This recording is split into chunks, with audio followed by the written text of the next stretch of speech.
ये हैं इजराइल और ईरान के बीच की लड़ाई की असली कहानी। मिसाइलें दागी जा रही हैं, जवाबी हमले हो रहे हैं और पूरा मिडल ईस्ट सुलग रहा है।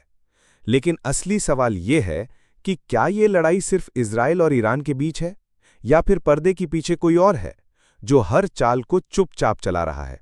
जी हां, बात हो रही है अमेरिका की, और आज हम आपको बताएंगे कैसे अमेरिका इस पूरी जंग को कंट्रोल कर रहा है, बिना ज्यादा दिखाई दिए। चलिए शुरुआत से समझते हैं। इजराइल और ईरान का टकराव कोई आज की बात नहीं है। ये रंजिश दशकों पुरानी है।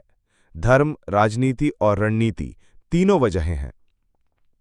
ईरान खुलेआम हिजबुल्लाह और हमास जैसे ग्रुप्स को सपोर्ट करता है, वहीं इजराइल को ये सब अपने अस्तित्व के लिए खतरा लगता है।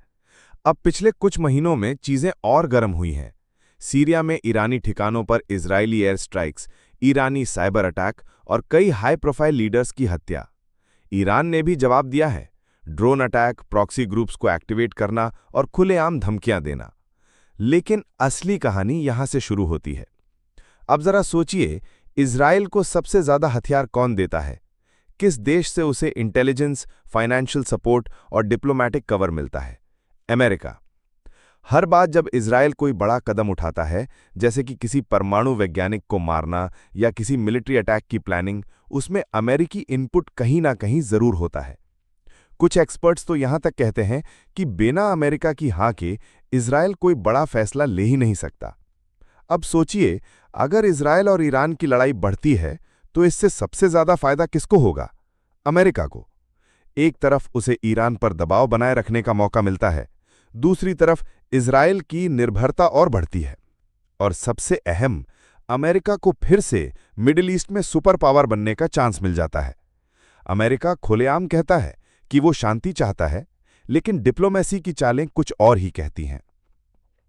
जब यूएन में ईरान के खिलाफ कोई रेजोल्यूशन आता है, अमेरिका सबसे पहले समर्थन करता है।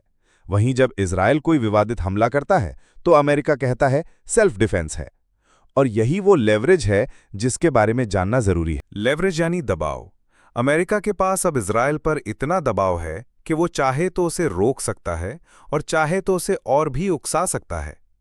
क्योंकि इजराइल जानता है, अगर अमेरिका ने हाथ खींच लिया तो वो अकेला पड़ जाएगा। तो क्या अमेरिका खुद ये जंग चाहता है? शायद नहीं, लेकिन वो इसे पूरी तरह खत्म भी नहीं करना चाहता। क्यों? क्योंकि जब तक मिडिल ईस्ट में टेंशन बनी रहती है, तब तक अमेरिका को वहां बने रहने का जायज कारण भी मिलता है। और ये सिर्फ जंग की बात नहीं है, इसमें है तेल, बाजार, हथियारों की बिक्री और जियोपॉलिटिक्स का प्रभुत्व। यानी ये एक सामरिक शतरंज है, जहां असली राजा अमेरिका है और बाकी सब मोहरे। अब सवाल ये है, क्या दुनिया इस खेल को समझती है, या फिर हम सब बस हेडलाइंस और ब्रेकिंग न्यूज में उलझे रह जाते हैं? सोचिए, जब दो देश लड़ते हैं तो जीतने वाला कोई तीसरा भी हो सकता है, और इस बार वो तीसरा है अमेरिका। अगर आप इस तरह की गहरी एनालिसिस चाहते हैं तो चैनल को सब्सक्राइब करना मत भूलिए, और कमेंट में बताइए आपको क्या लगता है, क्या अमेरिका इस जंग को रोक सकता है